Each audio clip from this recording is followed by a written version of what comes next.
Hello, everybody, and welcome to episode 11 of Equality and Diversity. And today I have the amazing Andella Shuggs with me. Hello, Andella, how are you? I'm good. How are you? Thanks for having me. I'm really well, thank you. It's a really hot day, and I really appreciate your time for coming and taking the time out of your busy day to come and give us some tips and hints on you and what you've been up to. So thanks so much. Do My you want to tell pleasure. the viewers who you are, where you're from, and a little bit about what you do? So I'm Andella Shuggs. I'm an artist from Islington, North London. I rap, sing a little bit. I have produced, but I'm not currently producing. And yeah, I just bring vibes. Bring the Oh, vibes. that's good. So how long have you been doing this? Like, has it been a long journey? How long have you been doing music? I've been doing music since I was 9 years old. I've been doing it for about over 10 years. Wow. And it's definitely been a journey in terms of my sound, how that's progressed over the years, the type of music I started doing compared to the type of music I do now. And just the overall character building that comes with being a music artist. And as being a music artist, do you want to tell the viewers a little bit more about how you identify and what you kind of do in the music industry and kind of what you represent? So I identify as non-binary.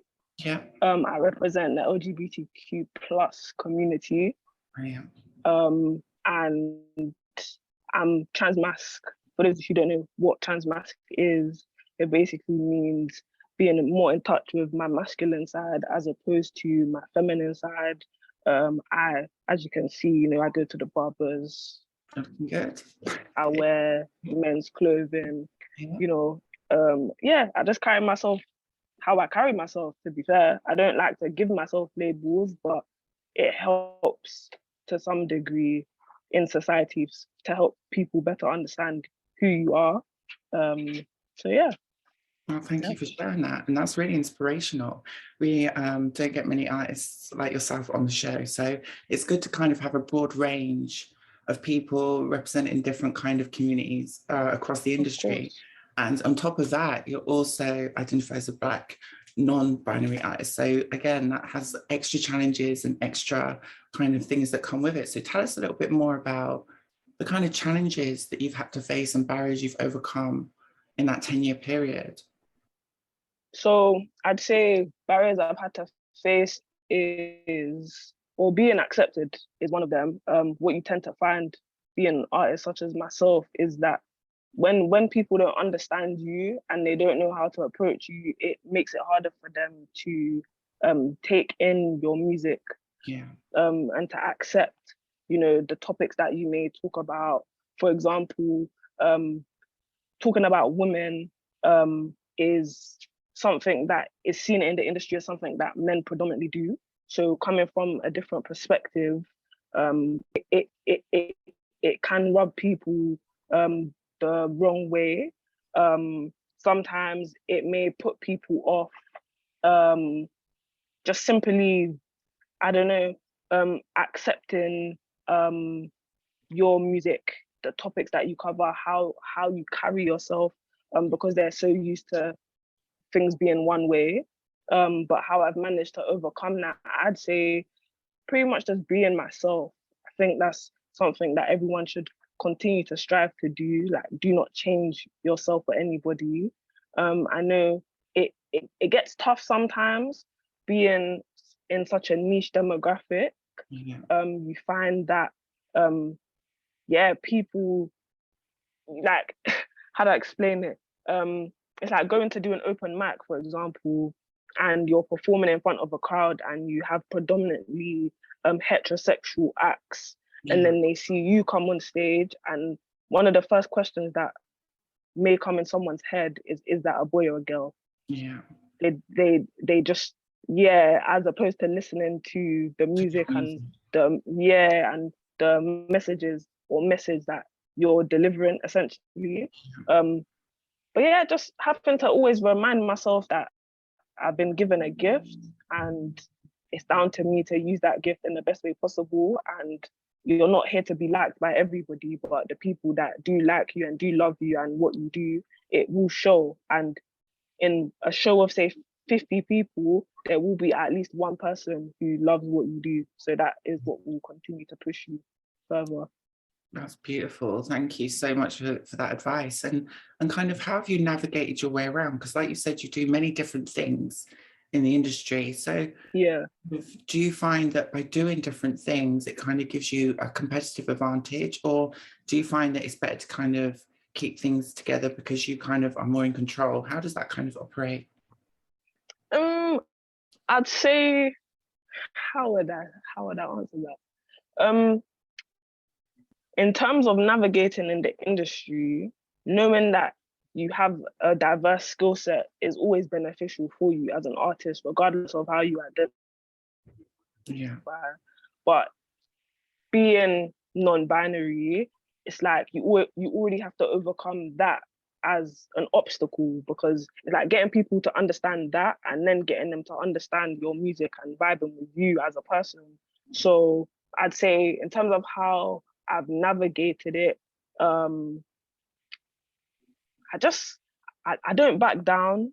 Any opportunity that comes my way, I'm all for it. I'm not too fussed about what like other people are doing and how other people are like navigating their career and their path, because I'm a very strong believer of what's for me will always be for me, and people cannot turn down good music regardless of who's the person behind it. So you're gonna have no choice but to accept the vibes that I give you. Do you know what I mean? I love that, actually. That's very positive. Yeah, you have to. Music in itself is a very competitive industry, whether you're in front of the camera, behind the camera. And yeah, I know people look at it sometimes as a competition, but how I deal with it is it's always you versus you. That's the only person that you should be competing with. Yeah. And you should always aim to just be the best version of yourself. Yeah. I think that's amazing. Thank you for sharing that. And kind of, like with your career, do you find the image and kind of perceptions has a big kind of barrier to you performing in certain places, or people understanding you properly? Do you think that's another issue that particular artists have to face and overcome? Yeah, I think that's a big one. Knowing that you're walking into a venue and say before you even open your mouth, people have one perception of you, and then another perception is built before, say, they hear the beat that comes in before you then open your mouth. And then you open your mouth and it's like, hold on a minute, you have a lot of questions. Yeah. And you know what I mean, like the brain starts ticking off and you don't know what questions you want answers to, and you don't know how you feel about this. And yeah, it's definitely an experience. It's one that opens a lot of people's minds. But say the way that I carry myself predominantly, even though my pronouns are they, them, a lot of people, regardless, it will either be I get called she, or I'll get called he, or I might get called she and then he, or I might just be called strictly he, because even having pronouns, that being a thing, it's not pushed in the music industry. So that's also something that you then have to get people to understand. Some people are not open to it and they just see it as, it's either you're he or she. Yeah. So yeah, it can be difficult, but as it's like down to you as an artist to keep pushing what it is that you want, and like teaching people how you want to be treated and how you want to be accepted and recognized. And I feel like if people have any like morals, then they would do it, yeah. Oh, I think that's great. And kind of another big topic is kind of mental health. And another big thing that I was thinking about is having to have to deal with the extra baggage as well. And obviously perceptions, and to kind of teach people different things and aspects Do you find that has an effect on your mental health and how you deal with your own personal situations?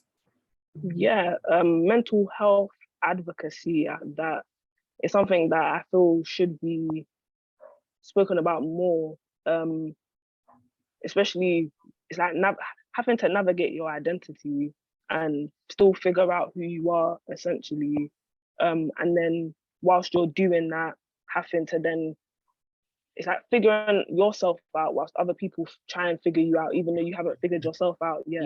Yeah. Yeah, and so in there's a lot of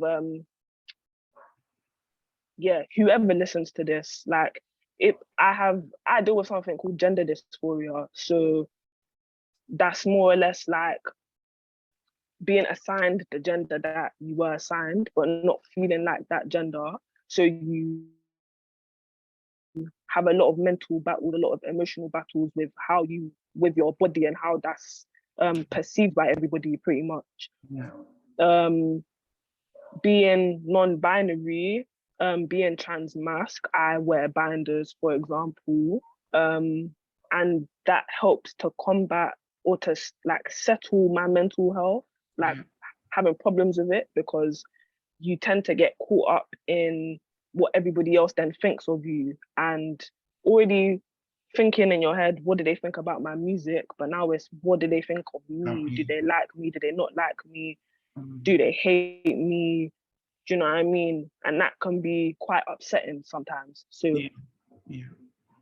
it's essential to like always put yourself first and put your mental health first, because if you're not good mentally, you can't create essentially. So I'd say, to always make sure that you're trying and ensure that you're in a good place, that you're surrounded by people that love you and care about you and support you for yourself, not even about the music, but just support you for being yourself. And that should help to like combat some of the burdens that you'll face mentally. Oh, that's great. Thank you. Yeah, and I totally agree with what you're saying there. And kind of, what kind of things have you got up and coming, and what have you been up to in the music industry lately? Do you want to share that with the viewers, what you've been doing? So, like, I had a listening party at Talyard, the gallery at Talyard, at the end of April for my upcoming EP, Sides of the Heart. It's going to be a 5-track EP. It's dropping later on in the year. I'd say I'm going to start dropping around September, so definitely keep your eyes out for that. And I've also just dropped a freestyle. If you're a fan of Biggie and 90s rap, One More Chance freestyle is out on YouTube right now, so go and check that out. And yeah, just like throughout the year, I've got performances coming up. As and when I get those dates, if you link in with me and tap in, you'll know everything. But definitely, I've got a lot of projects, a lot of videos coming out this year. And yeah, just stay tuned for the journey, man. That's super exciting. And it's really nice to see that you're raising the bar and obviously raising that representation, because again, representation is another big issue in the industry. And you having so many barriers and overcoming those and getting up on stage and creating and being yourself, I think is super inspiring and very kind of nice to see, very refreshing. Do you want to leave your hand? I appreciate it. Thank you. Yeah, so on everything it's Andella Shuggs, so ANDELLASHUG.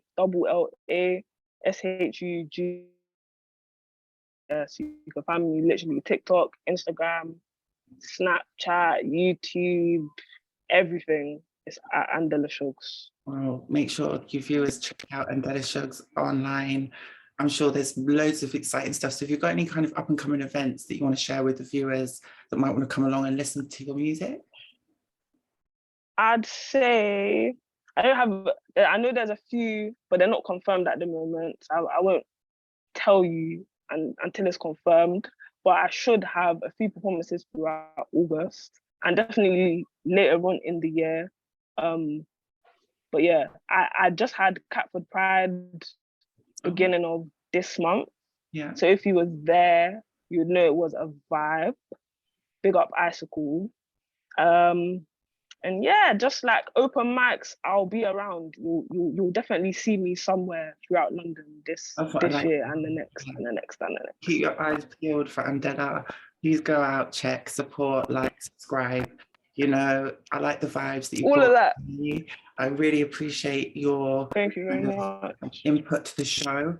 Is there kind of any advice that you would like to share with the viewers on kind of if they were to follow in your footsteps, and there's anything you would kind of want to give back to the viewers on kind of how they could progress, how they could kind of succeed in the industry?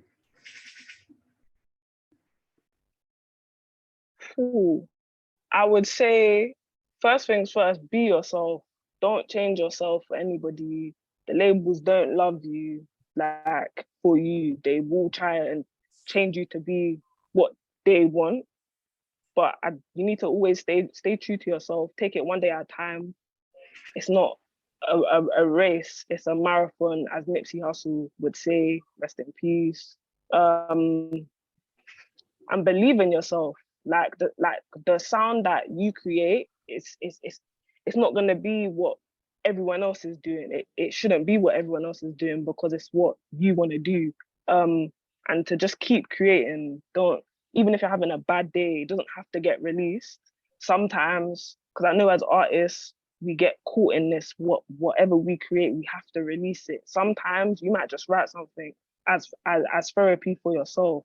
It doesn't mean that the whole world has to hear it. Like, keep some of yourself for yourself and have that boundary with the industry, so you're not just giving your whole soul away. And you should be all right. Like, just stay creating and stay true to yourself, man. That's amazing. Thank you so much. And thanks again for taking the time out of your busy schedule. Thanks for having me. It's a pleasure. And I hope to hear more from you soon. And yeah, keep definitely. And we'll speak soon. Thank you so much. Definitely. Bye. Thanks for having me. No problem. See ya. Bye.